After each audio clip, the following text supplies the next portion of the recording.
Hey everybody, welcome to Carpool Chats. I'm John Eichberger with the Fuels Institute, and today I am thrilled to have a good friend of mine, Bob McCormick, who is a senior research fellow at the National Renewable Energy Laboratory, and we're going to be talking about how we go about decarbonizing transportation. It's going to be a great conversation. Bob, welcome to Carpool Chats. How you doing? Having a great day, John. It's great to be here. Excellent. I'm so glad you're able to join us. You know, you and I have worked together for quite a long time through Co-Optum and other projects. One of the things I've always appreciated about you is you take a very pragmatic and very broad view of what's going on in the market. And earlier in 2021, I saw you give a presentation about various strategies that are available to decarbonize transportation. And one of the things that's been driving me nuts is there's a lot of advocates and policymakers who think there's one solution and one solution only, and it's electrify everything. But there are so many other things going on. Can you kind of share us a little bit? You know, what are the things that kind of catch your attention that are opportunities we need to really be thinking about going forward? Well, I think the one thing that you mentioned is electrification of the light duty fleet. There are people who think that's the only answer, and long term, I think that is an answer that has a lot of benefits and may come to pass. But for the car makers to transition to making 100% battery electric vehicles is probably a 2-decade long project Right. or longer. And in the interim, it's extremely important to begin to decarbonize the internal combustion engine based transportation. A ton of carbon avoided today is worth way more than a ton of carbon avoided tomorrow. Mm. And so really there's two approaches to starting to decarbonize internal combustion engine based transportation, and one is to make the vehicles more efficient, and the other is to move to low net carbon fuels. Um, and so those types of things have been the focus of my team's research at NREL. Yeah, I think it's the important thing is that's something I've been talking about all year, and even before that is we need to think about the transition. Electric vehicles are coming long term; they're going to have a more significant role in the market in the near future than they do today. But we can't wait, and in the interim, we're going to have combustion engine vehicles on the road for 50, 60, 70 years most likely.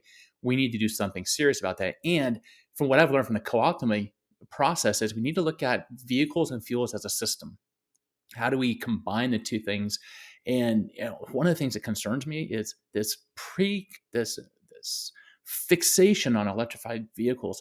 Is that starving the opportunity to invest in better engines and better fuels? I mean, what are the research and development opportunities that we see in the near term? Well, I think you mentioned looking at engines and fuels as a system. Certainly, they are a system even today, but maybe not a fully optimized system. And most of the new fuels that we're talking about tend to be or that we have pointed to in the DOE's fuel engine co-optimization initiative, are fuels that would allow you to do things like increase the compression ratio of the engine, which increases its efficiency. And so, moving to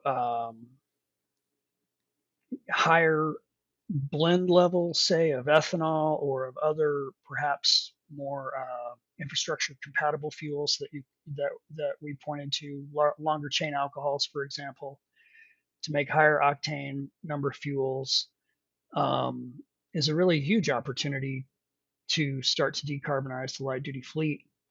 And the drive to electric vehicles, well, it's hard to take a really forward-looking statement by, say, a CEO and translate into what they're really going to do.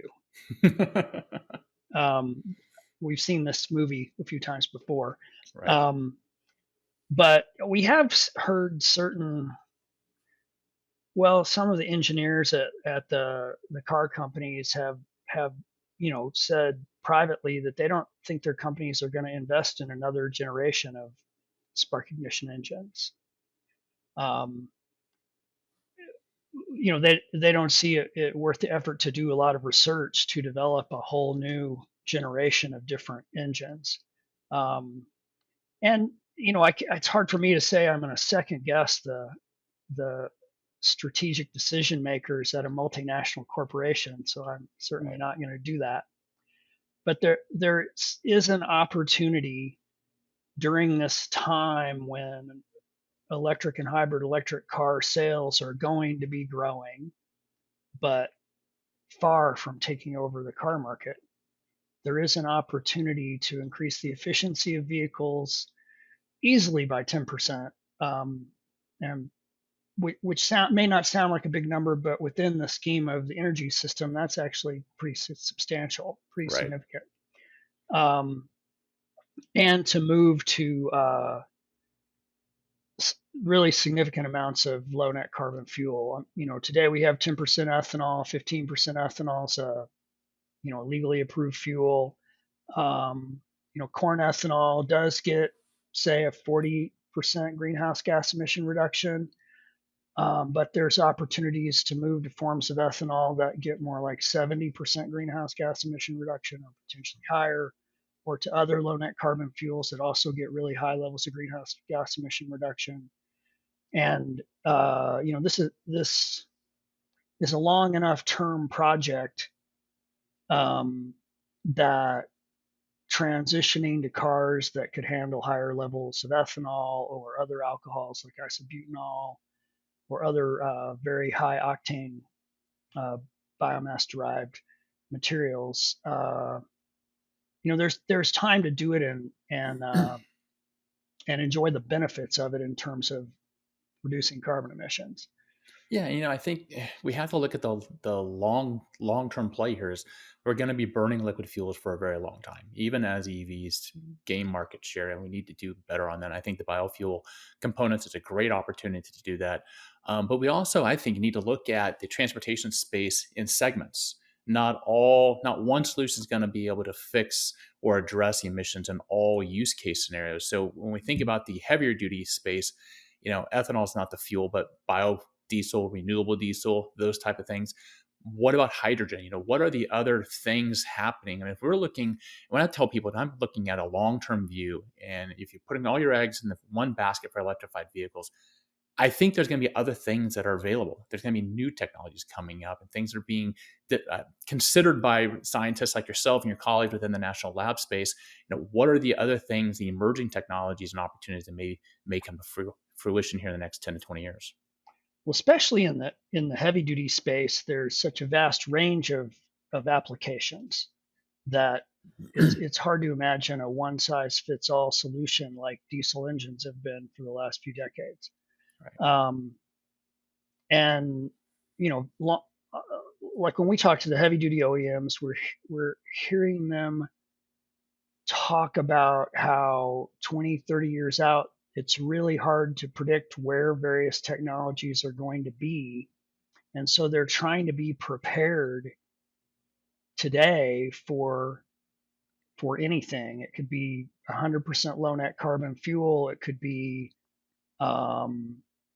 highly hybridized system, hybrid electric system, which potentially they need to move to anyway, just to meet, NOx emission standards, for Mm-hmm. example.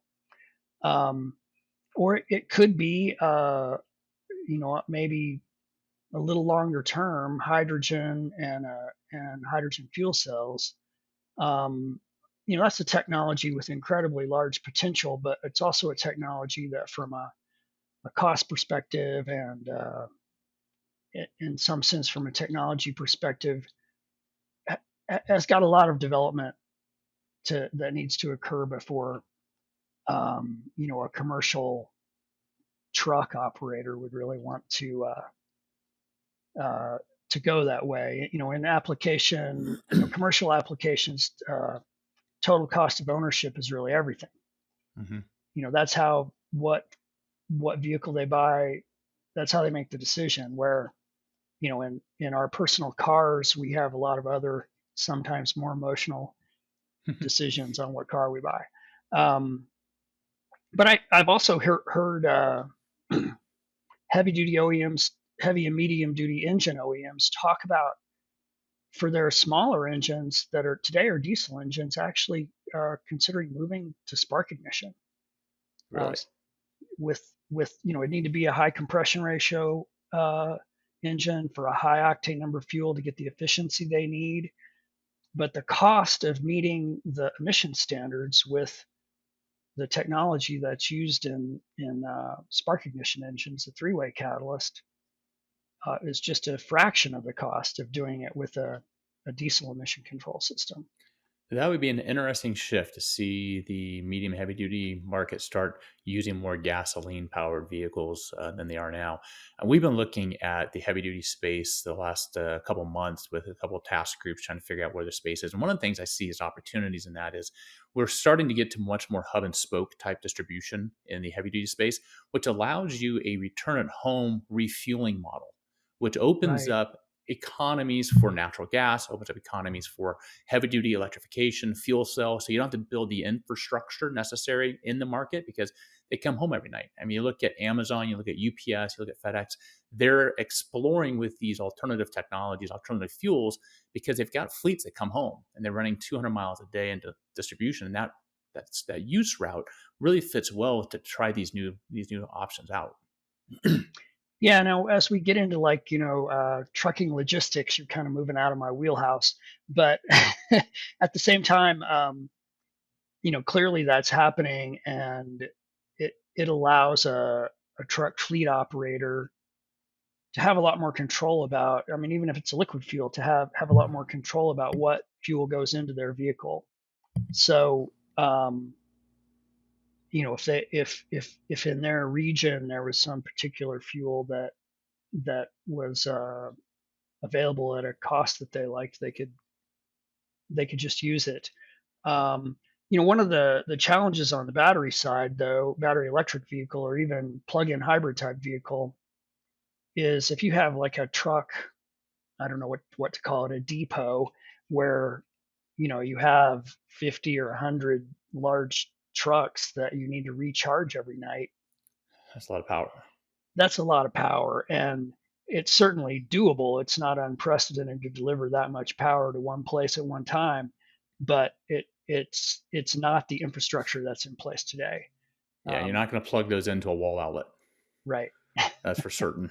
I've thought about this, but if you have these depots, you have a concentrated level demand. Working with the utility provider to develop the capacity to support that is feasible, and it's something that the utility can look at as an ROI because look, we're going to have the demand; it's going to be there, so we can build out the Sure. additional substations that we might need to do that. So I think it's one of those things I think is going to develop, and we're going to be watching it quite a bit. The other thing that I've always been intrigued by, and I think you have done presentations which basically tell me that my aspirational hope for this technology is completely misplaced, that I'm completely off my rocker, and that's e-fuels, using renewable electricity to develop a liquid fuel. And I was on a panel a couple years ago and I said, I don't know if it's feasible. It may be very expensive, but if it could be done, we don't have to replace infrastructure. Can you talk to me a little bit more about what's going on in the e-fuel world, and is there any possibility that that could become economically viable in the long term? I think just to get us all on the same page, the sort of basic concept of e-fuels, or the maybe it's kind of a new concept, but I'll call it the classical concept of e-fuels, is to capture CO2 from the air and then using renewable, cheap electricity, reduce that CO2 to be something that's not, at the bottom of the thermodynamic hill, which is where CO2 is. You can't burn CO2, it's already fully burned. So how do you take it to something that could be burned? You have to put energy in to do that. And so you could do that with electricity. Um, and so the easiest things to make that way are going to be methanol, uh, small molecules, dimethyl ether, ethanol potentially. But there's also the potential to go to like what today we would call a gas to liquid fuel, gas to liquid type diesel fuel, which is pretty similar to conventional diesel fuel, really. Um, but the issue with it is that when you look at at how efficient you're going to use that electricity in terms of reducing CO2 to be something that you could burn, by the time you get to torque at the wheels, you're only going to have 10% of that energy you put in left. Yeah. And so maybe in some future world where we have near 100% intermittent sources of electricity, so wind and solar, for example, that are great, very, very low to zero carbon sources of electricity, but the wind doesn't always blow and the sun doesn't always shine. So you don't always have that electricity. But then conversely, there's times when, maybe it's the middle of the day in the spring and there's not a whole lot of energy use because the weather's mild and it's not the time when everybody's charging their electric cars or whatever, and you have extra. You're making a lot of electricity from the sun or from the wind. Um, so the idea behind it is that that electricity becomes really cheap. In fact, if there's no market for it, then it becomes just curtailed. They just turn it off. Right. Um, and that's the type of electricity you would use to make e-fuels. My thinking is that, if you're ready to practically give it away, there's other people who will come along and say, I could use that to do something. um, and certainly, I don't think this like 10% number I quoted is a thermodynamic limitation. It's not a physical limitation. The efficiency of this conversion could be improved. But you're never going to get to a situation where you could, uh, claim you were really efficiently using this. I don't know how much it could be improved, Yeah, and but even some improvements going to cost a ton of money to figure that sure. out. Well, it is going to require a lot of research, for sure, in terms of like the capital cost of a facility to do this type of thing. Um, you would hope that research would bring that down.